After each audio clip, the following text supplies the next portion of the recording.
Ce sont les derniers préparatifs. Ensemble, les binômes se rassemblent autour du village situé au chapiteau de Fontvieille pour profiter avant le départ. Famille, amis, collègues de course, tous se sont donné rendez-vous, à quelques exceptions près. Pour les suricates de Monac, l'impatience est présente.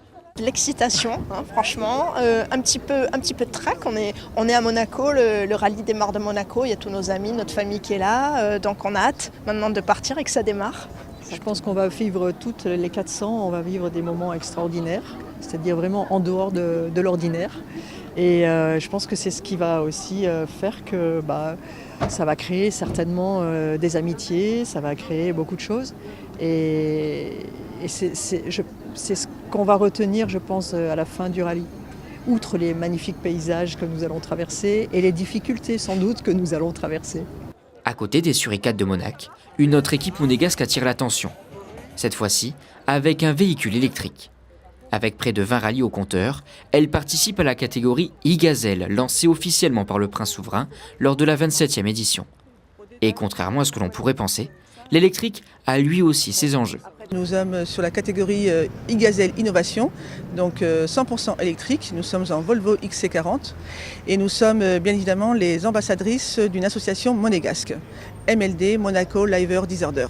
Je pars du principe, à partir du moment où on nous donne accès à des véhicules zéro déchet, maintenant au bout de 3 ans, moi j'y trouve autant de plaisir. On retrouve aussi beaucoup plus de navigation avec un véhicule électrique qu'on peut avoir en thermique. Puisqu'il faut jauger en fait votre consommation, puisque l'idée est de finir l'étape. Donc si on n'a plus de batterie, on finira pas l'étape. Pour lancer cette nouvelle édition, de nombreuses personnalités politiques sont présentes.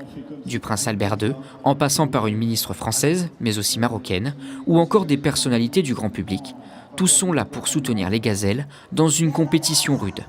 Une manière aussi de mettre en avant l'événement, de la même manière qu'un rallye masculin.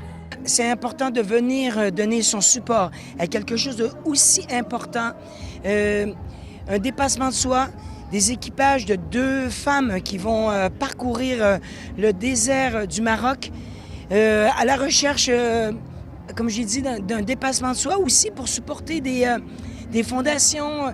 Ils se préparent pendant des années, certaines pendant même des décennies, parce que il y a un certain coût qui est relié à ça et donc il faut accumuler des sous. De l'argent qu'elle souhaite aussi récolter pour financer des actions à travers les associations qu'elle défendent. Une course pour la bonne cause que la principauté soutient.